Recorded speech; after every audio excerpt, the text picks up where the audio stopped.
And thank you so much for coming onto our channel. Be sure to hit like and subscribe if you want to learn more about the Bible, resources that you can use with your family to increase your Bible knowledge and grow in your faith.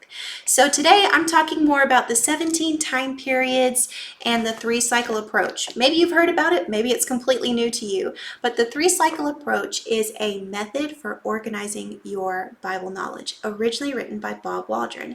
It's breaking down learning the Bible, remembering what you've learned, into small bite-sized pieces.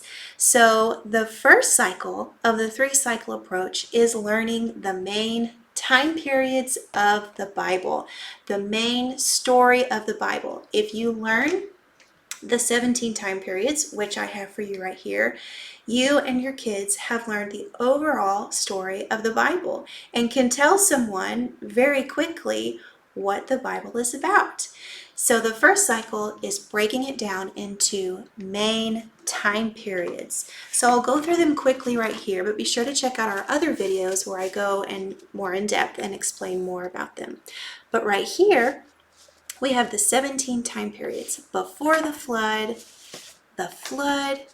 scattering of the people, patriarchs, exodus from Egypt, wandering in the wilderness, invasion and conquest of Canaan, judges, united kingdom, divided kingdom, Judah alone, captivity, return from captivity, years of silence, life of Christ, early church, and letters to the Christians.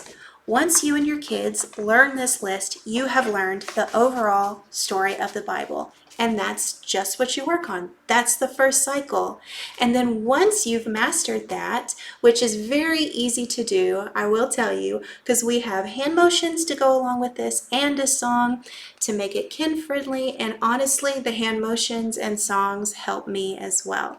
So once you've learned the time periods of the Bible, then you go on to cycle 2. Cycle 2 is learning the main events that happen in those time periods.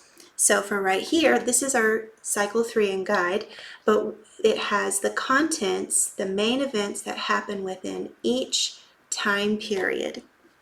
So the main events that happen in before the flood: creation of the world, Adam and Eve in the garden, first sin, Cain and Abel, and generations 1. So first cycle, you learn the main time periods of the Bible. Cycle 2, you go through and learn the main events that happened in those time periods. Cycle 3 is learning where to find them in Scripture. There's many times where even as an adult, as a Christian, someone who was raised in the church, I would remember the story, but I would forget where it was in the Bible or what chapter it was.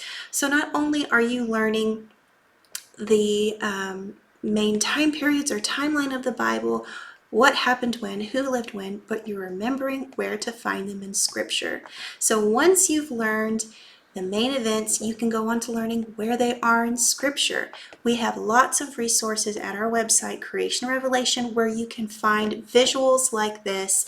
Check out our YouTube channel. If not already, we have songs and hand motions to help you learn these 3 different cycles.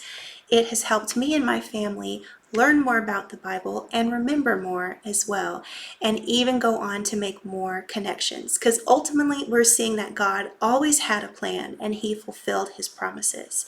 So in a nutshell, that is the 3-cycle approach, a method for organizing your Bible knowledge.